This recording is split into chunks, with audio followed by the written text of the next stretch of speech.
ओम शांति।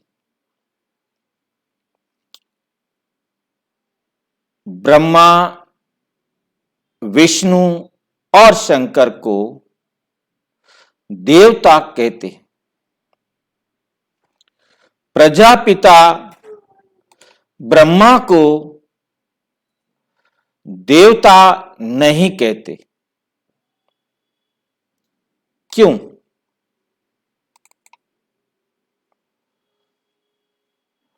प्रजापिता ब्रह्मा को देवता क्यों नहीं कहा जाता? ब्रह्मा, विष्णु और शंकर को देवता कहते हैं।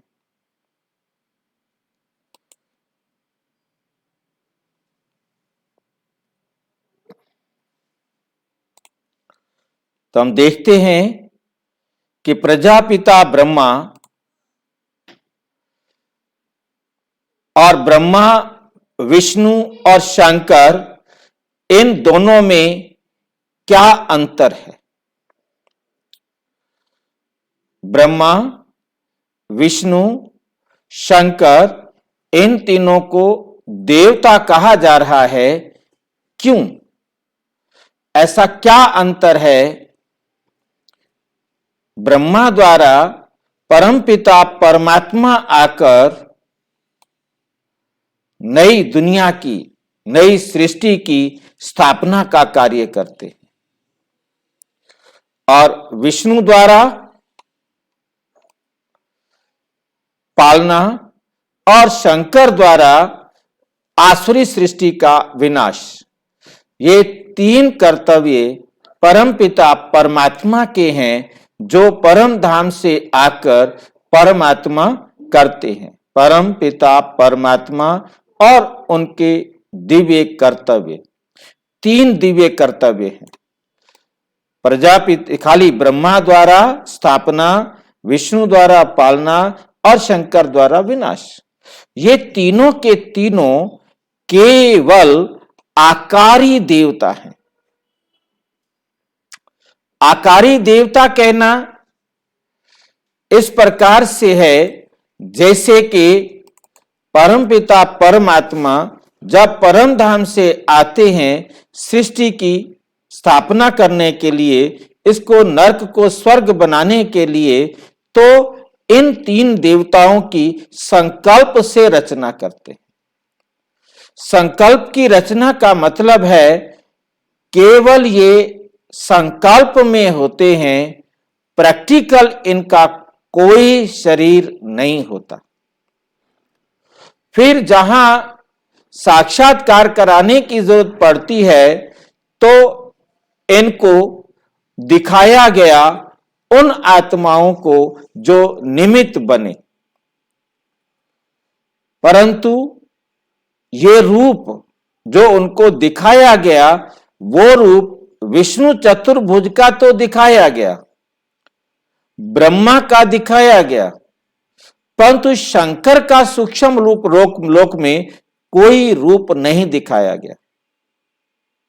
ये जो चित्र हम देख रहे हैं ये भक्ति मार्ग के हिसाब से बनाया गया, क्योंकि सारी दुनिया इन तीनों को इस रूप में जानती है। वास्तव में ये तीनों रूप कोई है नहीं,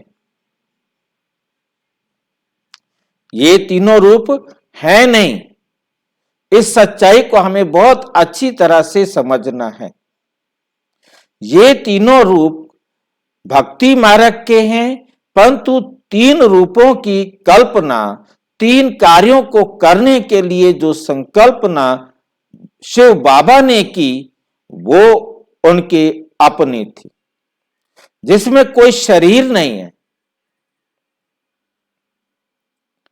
ये उस प्रकार की एक आकृति समझो जैसे कि कोई व्यक्ति ने मकान बनाना है, पुराने मकान को गिराकर नया मकान बनाना है। वो अपने दिमाग में, अपने बुद्धि में एक चित्र बनाता है कि इस प्रकार का मैं मकान बनाऊंगा, जिसमें यहाँ बेड होगा, यहाँ किचन होगा, यहाँ डाइनिंग होगा, इस प्रकार की ये सारी व्यवस्था होगी और वे उसका सारा प्रतिबिंब, सारा चित्र अपनी बुद्धि में बना लेता है। और यदि वो एक्सपर्ट नहीं है तो वो अपना आइडिया, अपना विचार एक्सपर्ट जो मॉडल चित्र बनाने वाले हैं, मकान का नक्शा बनाने वाले हैं, उनको बताता है तो वो उसको एक बहुत अच्छा प्लानिंग करके नक्शा बना के देते हैं, उसका एक मॉडल भी बनाकर दे देते हैं। आजकल 3D मॉडल भी तैयार कर देते हैं, वर्चुअल बिल्डिंग भी तैयार कर देते हैं, जिसको वो देख सकता है कि यहाँ क्या होगा, यहाँ क्या होगा। तो ये जो वर्चुअल बिल्डिंग बुद्धि में थी वो मॉडल के रूप में बनी। तो इसी प्रकार से वास्तव में बिल्डिंग अलग चीज है, वर्चुअल बिल्डिंग अलग चीज है, मॉडल अलग चीज है। तो ये आज की दुनिया में चित्रित करके हम दूसरे को भी दिखा देते हैं। ठीक इसी प्रकार से परमपिता परमात्मा ने भी virtual building, virtual Brahma, virtual Vishnu, virtual Shankar, ये तीन यदि दिखाने की जरूरत हुई तो बाकी अब तक जितना मैंने संदेशियों से बात की है उनके द्वारा केवल 2 ही चित्र दिखाई दिए, एक ब्रह्मा का और एक विष्णु का।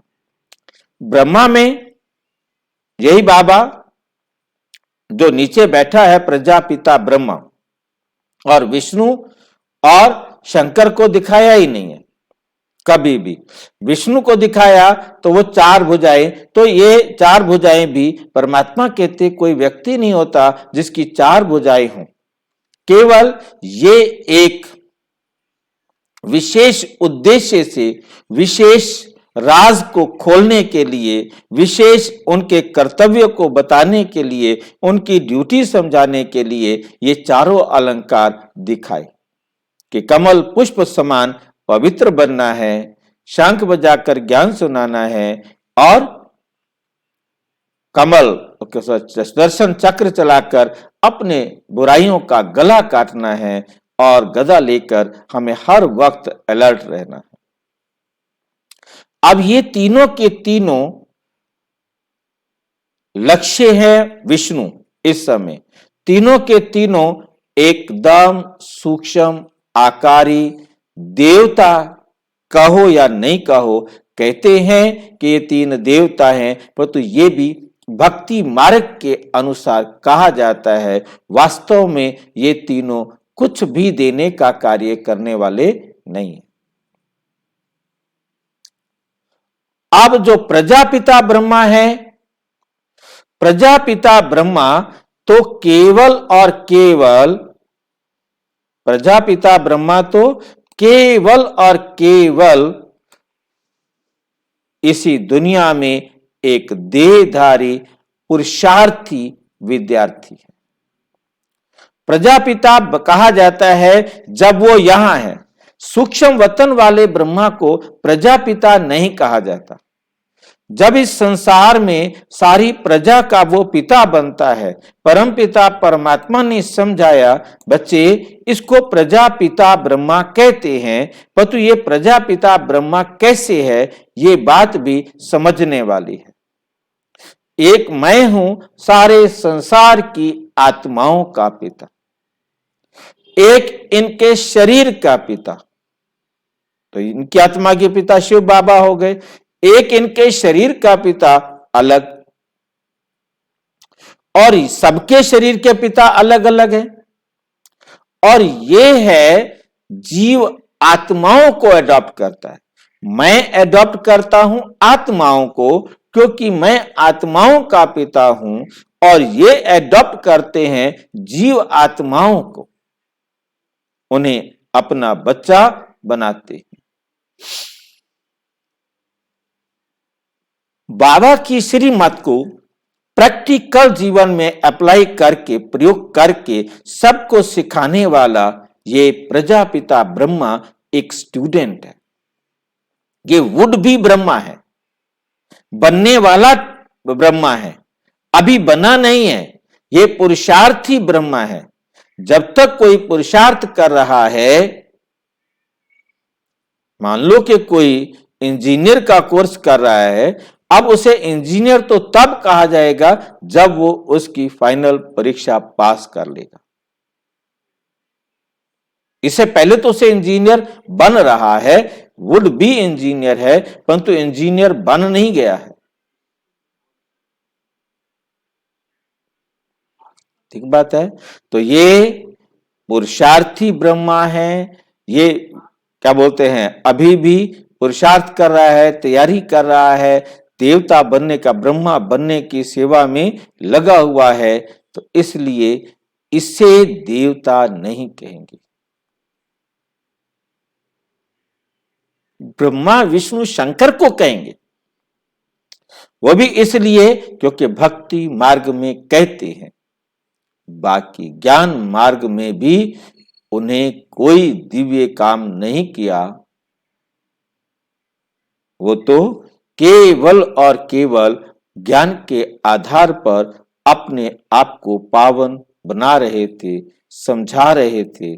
कितना उनको समझ में आता है, ये उन आत्माओं की बात है।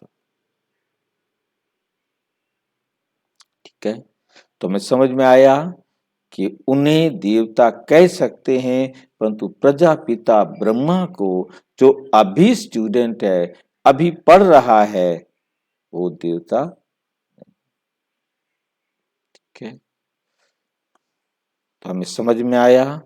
और अच्छी तरह से समझना हो तो प्रजापिता ब्रह्मा कुमारी ईश्वरीय विश्वविद्यालय के किसी भी सेवा केंद्र पर संपर्क करें। और यदि कोई प्रश्न हो तो 9213106986 पर केवल टेलीग्राम करें। ओम शांति।